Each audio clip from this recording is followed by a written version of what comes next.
ఇప్పుడు ఈ సిచ్యువేషన్లో ఎంప్లాయీస్కి బోనస్ ఇవ్వడం ఎందుకు? ఇప్పుడే ఇవ్వాలి. ఎందుకంటే మనం ఈ పొజిషన్లో ఉన్నామంటేనే కారణం మన ఎంప్లాయీస్. కరెక్టే విహారీ గారు, కానీ వచ్చే ఇన్వెస్ట్మెంట్ నుంచి తీసి మరీ బోనస్ ఇవ్వడం. కనకం, ఇప్పుడు మనం ఉన్న పొజిషన్లో ఎంప్లాయీస్లో నమ్మకం పెరగాలి. వాళ్ళకి ఇలాంటి పరిస్థితుల్లో కూడా మనం బోనస్ ఇచ్చామని గుర్తుంటుంది. అప్పుడు మన కోసం, మన కంపెనీ కోసం ఇంకా ఎక్కువ కష్టపడి పనిచేస్తారు. అంతేకాదు, ఇలా బోనస్ ఇవ్వడం వల్ల మార్కెట్లో మన మీద పాజిటివ్ ఇంప్రెషన్ వచ్చి మన కంపెనీ స్టాక్ కూడా పెరుగుతుంది. అందుకే ఖచ్చితంగా మనం ప్రతి సంవత్సరం ఇచ్చినట్లు ఎంప్లాయీస్కి బోనస్ ఇవ్వాలి. ఇస్తున్నాం. అవును విహారీ గారు, మీ ఆలోచన చాలా గొప్పది. మన వర్కర్సే మన ఫ్రెండ్స్ అని నమ్మిన మీ ఆశయం గొప్పది.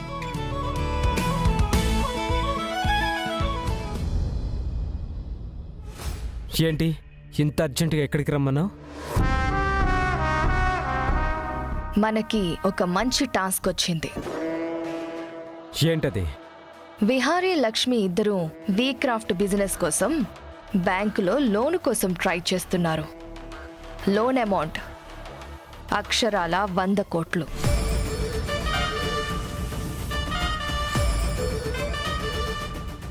అయినా వాళ్ళకి లోన్ వస్తే మనమేం చేస్తాం? సుభాష్, నీకు గుర్తుంది కదా, లక్ష్మి మనల్ని బెదిరించి కంపెనీలో మనం మిస్యూజ్ చేసిన ఫండ్స్ని మన నుంచి రికవరీ చేసింది. అవును. మళ్ళీ ఆ డబ్బులు తిరిగి డబుల్ అయ్యి మన దగ్గరికే వస్తున్నాయి. అలా ఎలా వస్తాయి అంబిక? మన చేతుల్లో ఇప్పుడు ఒక వెపన్ ఉంది. అది నీకు తెలుసు కదా. సహస్ర, అయినా తనతో ఎలా చేస్తాం? చాలా simple Subhash. Loan amount credit అవ్వగానే ఆ అకౌంట్ని యాక్సెస్ చేసే రైట్ లక్ష్మికుంది. లక్ష్మి ఫింగర్ ప్రింట్ సంపాదించగలిగితే మన హ్యాకర్ని ఉపయోగించి ఆ మనీ మొత్తాన్ని మన అకౌంట్లోకి ట్రాన్స్ఫర్ చేసుకోవచ్చు. హే, గుడ్ ఐడియా. బ్లాక్ చేసి మనీ కొట్టేస్తే ఎవ్వరూ మనల్ని పట్టుకోలేరు, అంతే కదా? మన అకౌంట్లోకి వచ్చేది డబ్బు, పోయేది విహారీ పరువు. విహారీ పరువా? అదెలా? వచ్చే 100 కోట్లలో విహారీ ఎంప్లాయీస్కి బోనస్ కూడా ఇద్దామనుకున్నాడు. మార్కెట్లో మీ షేర్ వాల్యూ తగ్గిపోయింది, కంపెనీ రెప్యుటేషన్ కూడా పడిపోయింది కదా. ఇలాంటి సిచ్యువేషన్లో అసలు బోనస్ ఎలా ఇస్తారు? ఎంప్లాయీస్లో పోయిన కాన్ఫిడెన్స్ని తిరిగి నింపి మళ్ళీ మార్కెట్లో నెంబర్ 1 ప్లేస్లోకి రావడానికి ఇలా చేస్తున్నారు. మనం ఎలాగైనా ఆ బోనస్ ఇవ్వకుండా చెయ్యాలి. అప్పుడు ఎంప్లాయీస్లో నమ్మకం పోతుంది, కంపెనీ నష్టాల్లో కూరుకుపోయిందని అందరికీ తెలిసిపోతుంది. ఆ తర్వాత మనం నెగిటివ్ రూమర్స్ని స్ప్రెడ్ చేసి కంపెనీని డౌన్ఫాల్కి తీసుకొచ్చేద్దాం. దాంతో బిజినెస్ని హ్యాండిల్ చెయ్యలేడని అటు ఇన్వెస్టర్స్లోనూ ఇటు ఫ్యామిలీలో కూడా అందరికీ తెలిసిపోతుంది. మళ్ళీ బిజినెస్ నీ హ్యాండ్ ఓవర్కి వస్తుంది. ఆమె కరెక్ట్? Yes, you're right. మనం అనుకున్నది జరగాలంటే వాళ్ళు అనుకున్నది ఏదీ జరగకూడదు. అందుకు నువ్వు చెయ్యాల్సింది ఒక్కటే, సహస్రని బెదిరించి లక్ష్మి ఫింగర్ ప్రింట్ని సంపాదించాలి. నువ్వు ఏం చేసైనా సరే ఆ ఫింగర్ ప్రింట్స్ని తీసుకురాగలిగితే మళ్ళీ నా పూర్వ వైభవం వస్తుంది. నేనున్నానుగా, నేను చూసుకుంటాను.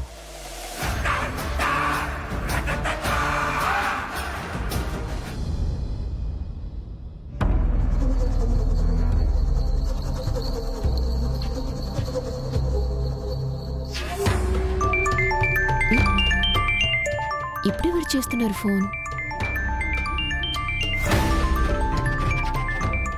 అన్న నంబర్. హలో,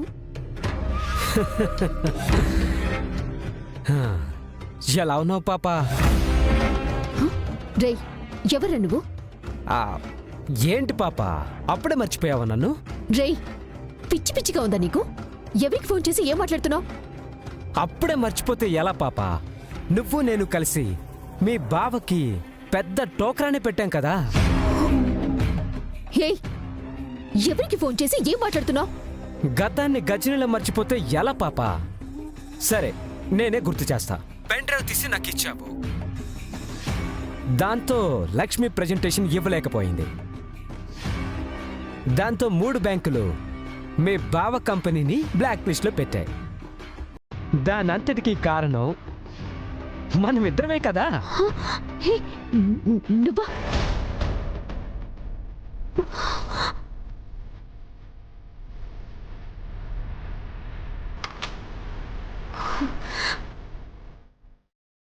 రే, నువ్వు మళ్ళీ ఎందుకు ఫోన్ చేస్తున్నావు? ఎందుకు ఫోన్ చేస్తాను?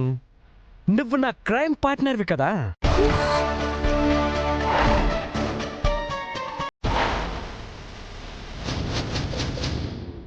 రే, నువ్వు అలా మాట్లాడుకో. అసలు నువ్వెందుకు ఫోన్ చేసావో చెప్పు ముందు. ఆ, ఏం లేదు పాప. బాగా డబ్బులు అవసరం ఉన్నాయి, అందుకే ఫోన్ చేశా. డబ్బులా? ఏ డబ్బులు? ముందు నువ్వు చెప్పిన పని నేను చేసేసాను కదా.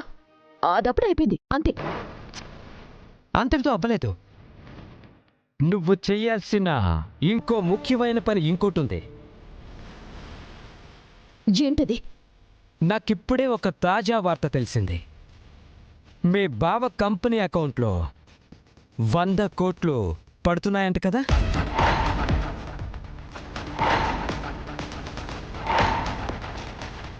హ, అదే వేరే బ్యాంక్ వాళ్ళు లోన్ అప్రూవల్ చేశారంట కదా.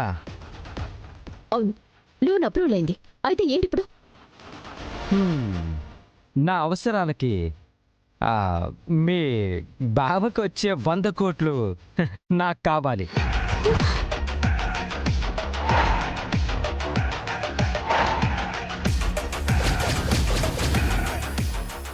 $100 కోట్ల? ఏం మాట్లాడుతున్నావు నువ్వు? ఆ? అసలు ఎలా ఎలా చేస్తాననుకుంటున్నావు? పాపా, నువ్వు ప్రతిదానికి ఓవర్ ఎగ్జైట్ అవ్వకు. ఆ అకౌంట్ నుంచి నేనే ట్రాన్స్ఫర్ చేసుకుంటాను. హే, అంత ఈజీ అనుకుంటున్నావు నువ్వు? అది కంపెనీ అకౌంట్ నుంచి మనీ ట్రాన్స్ఫర్ చేసుకోవటం, అవన్నీ మా బావ ఫింగర్ ప్రింట్ తో లింక్ అయి ఉంటాయి. అది చాలా పెద్ద ప్రాసెస్. అవదు, అలాంటి పని నేను చేయలేను. పాపా, ఇలా ప్రతిదానికి నేను చెయ్యను, నా వల్ల కాదు అని అన్నావంటే ఏం చేస్తావు? ఏం చేయగలవు చెప్పు.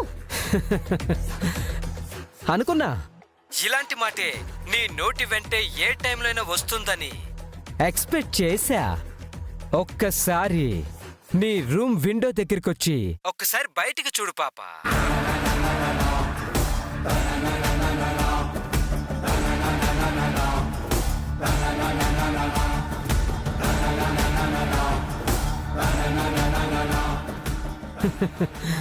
నీకు బయట మంకీ క్యాప్లో ఎవరైనా కనిపిస్తున్నారేమో చూడు.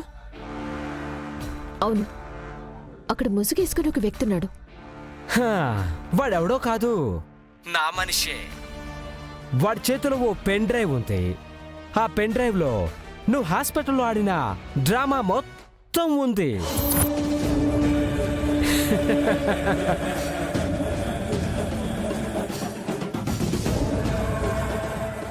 రే,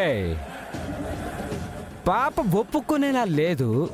నువ్వు డైరెక్ట్గా లోపలికెళ్ళి ఇంట్లో వాళ్ళని పిలిచి వాళ్ళకి నీ చేతిలో ఉన్న ఆ పెన్ డ్రైవ్ ఎవరా?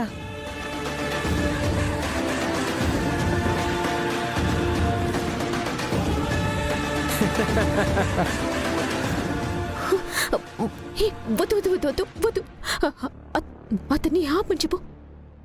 రే రే రే రే, నువ్వు ఆగరా. పాప ఏదో చెప్తానంటుంది కదా.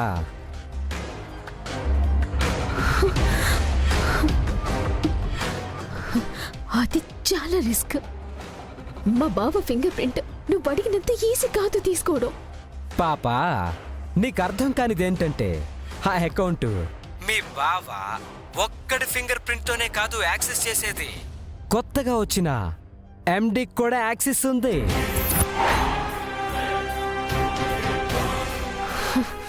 ఎవరు? ఆ లక్ష్మినా? ఎస్, ఆ లక్ష్మి ఫింగర్ ప్రింట్తో యాక్సెస్ చేయొచ్చు. ఎలా చేస్తావో ఏం చేస్తావో నాకు తెలీదు. మీ బావ ఫింగర్ ప్రింట్స్ తీసుకుంటావో లేక ఆ లక్ష్మి ఫింగర్ ప్రింట్స్ తీసుకుంటావో నాకు అనవసరం. ఒకవేళ నేను చెప్పిన పని నువ్వు చెయ్యకపోతే మీ బావకి మీ ఇంట్లో వాళ్ళందరికీ నీ ఏకపాత్రాభినయం మొత్తం చూపిస్తా. తర్వాత నీ ఇష్టం. ఈ విషయం నీకే నష్టం. సరే, నేను మళ్ళీ కాల్ చేస్తాను. అప్పట్లోపు నువ్వు ఎలాగైనా ఫింగర్ ప్రింట్స్ తీసుకో. సరే అలాగే. నువ్వు మాత్రం తొందరపడి ఏ నిర్ణయం తీసుకోకు. ఓకే, అవన్నీ నీ మీద ఆధారపడి ఉంటుంది. Okay, bye. ఓచ్చ్! ఏం చేయాలి ఇప్పుడు?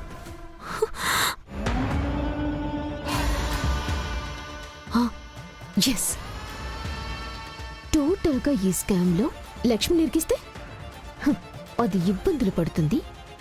నేను ఈ గంట నుంచి బయటపడతాను.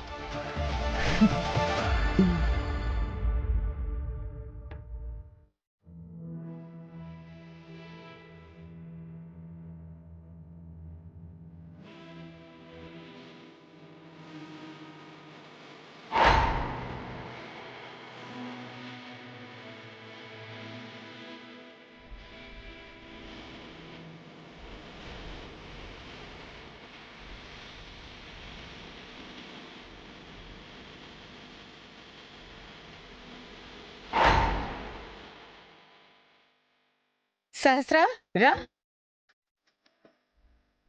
అమ్మా, మీ మావికి వెళ్ళి దండం పెట్టుకోమా.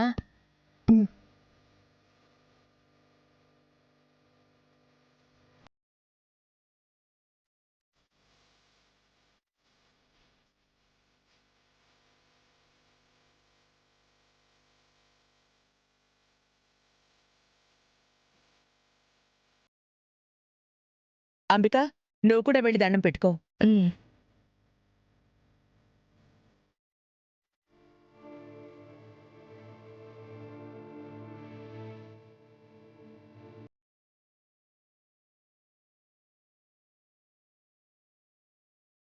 పద వస్తా.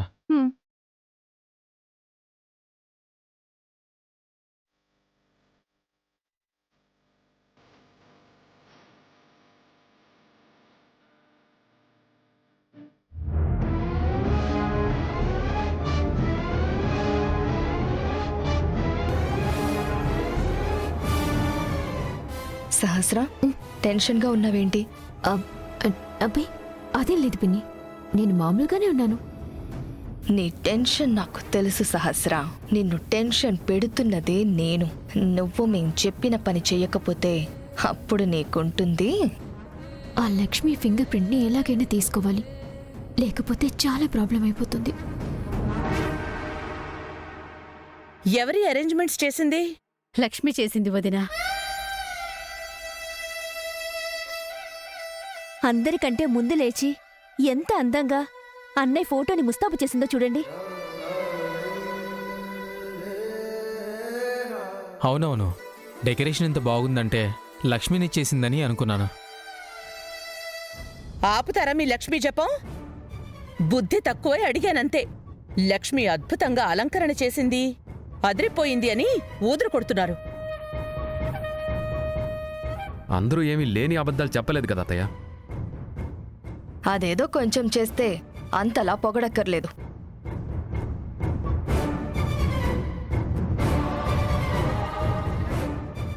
మనకు చేయడం చేత కాదు, చేసేవాళ్ళు బాగా చేశారని కుళ్ళుకుంటారు.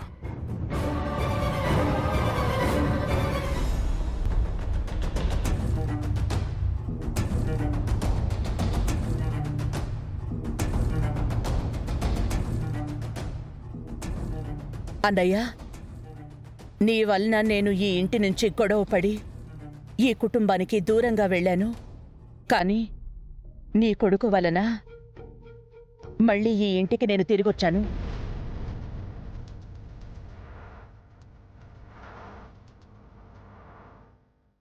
ఇన్నేళ్ల తర్వాత మన రెండు కుటుంబాలు కలిశాయన్నయ్య.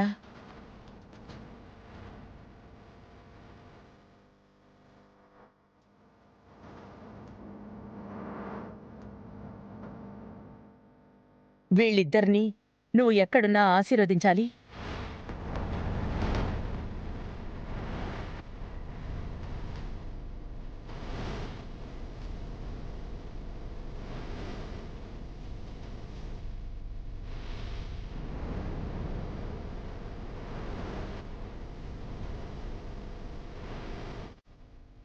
విహారీ సహస్ర, మీరు నాకు మీ అమ్మకి ఒక సహాయం చేయాలి.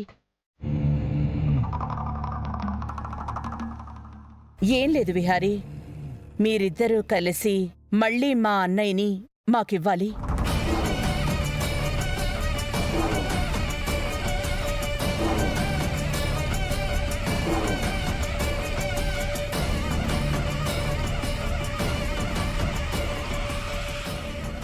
విహారీ సహస్ర, మీరిద్దరూ త్వరగా పిల్లల్ని ప్లానింగ్ చేసుకోండి. మీ పిల్లల్ని ఎత్తుకునైనా ఏ బాధ లేకుండా మనవళ్లతో కాలక్షేపం చేస్తాం. వాళ్ళిద్దరికీ పెళ్ళే అవలేదు, బంధమే ముడిపడలేదు. ఎలా పిల్లలు పుడతారు?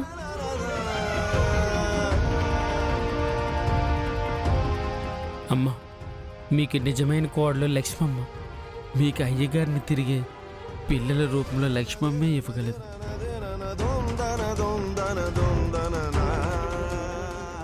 ఏంటో విహారీ నీ సమస్యలు. ఈ ప్రాబ్లమ్స్ అన్నీ దాటుకొని ఎలా బయటపడతావో, నా బిడ్డకి ఎలాంటి న్యాయం చేస్తావో ఏంటో. నేను వీళ్ళిద్దరినీ విడదీసి బావని నా సొంతం చేసుకోవాలని చూస్తుంటే వాడెవడో నా ద్వారా మా బావని మా బావ బిజినెస్లకి నష్టం కలిగించి లాభం పొందాలని చూస్తున్నాడు. ఇందులో ఏ నిజం బయటపడినా నా కొంప కొల్లేరవుతుంది. సరే, అందరూ రండి, టిఫిన్ రెడీగా ఉంది, రండమ్మా.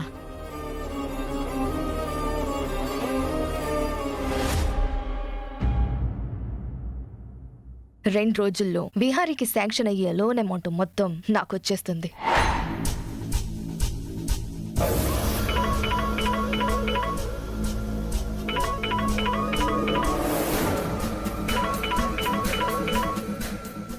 వీడు ఫోన్ చేస్తున్నాడేంటి?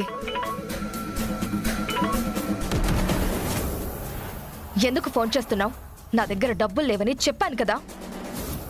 డబ్బులు వచ్చినప్పుడు నేనే ఫోన్ చేస్తానని చెప్పాను కదా. అర్థం కాదా నీకు? అరవకంబికాదేవి, చూడు, ఆవేశంలో ఫోన్ లిఫ్ట్ చేయగానే హలో అనాలన్న కామన్ సెన్స్ కూడా మర్చిపోయావు నువ్వు. నువ్వు నన్ను డైవర్ట్ చెయ్యొద్దు. మర్యాదగా ఫోన్ పెట్టేసే. నా దగ్గర ఇప్పుడు డబ్బులు లేవు. అదేంటి 100 కోట్లకి స్కెచ్ చేసావని తెలిసింది.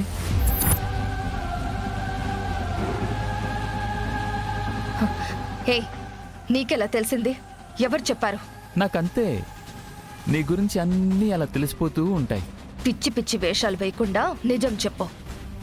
100 కోట్లకి ప్లాన్ చేసేవా చేయలేదా ముందే చెప్పు.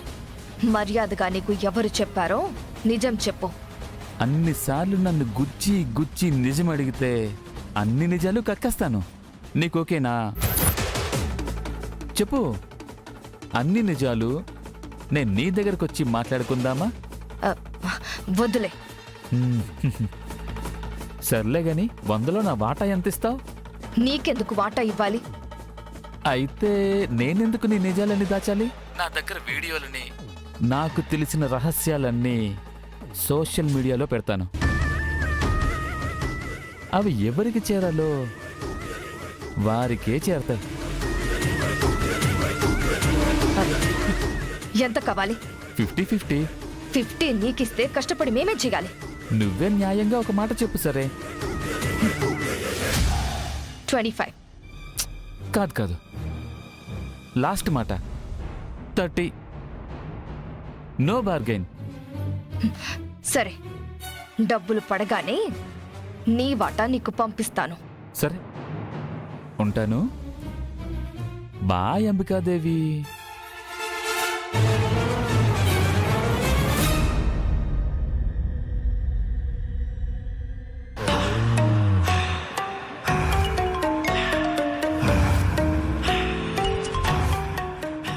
హలో, మనం చెయ్యబోయే పని నీకు నాకే తెలుసు కదా. అవును, మరి ఇంకెవరికైనా చెప్పావా? ఏంటి నన్నే అనుమానిస్తున్నావా? అది కాదు సుభాష్, మన ప్లాన్ బయట ఎవరికో తెలిసింది. ఎవరికి తెలిసింది? హ, నీకు సిద్ధార్థ్ గుర్తున్నాడా? ఏ సిద్ధార్థ్?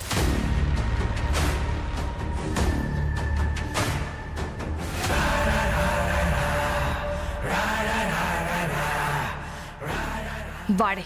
వాడా? వాడికి తెలియడమేంటి? ఇప్పుడే నాకు ఫోన్ చేసి చెప్పాడు. ఇప్పుడు వాడికి 30% మనం ఇవ్వాలి.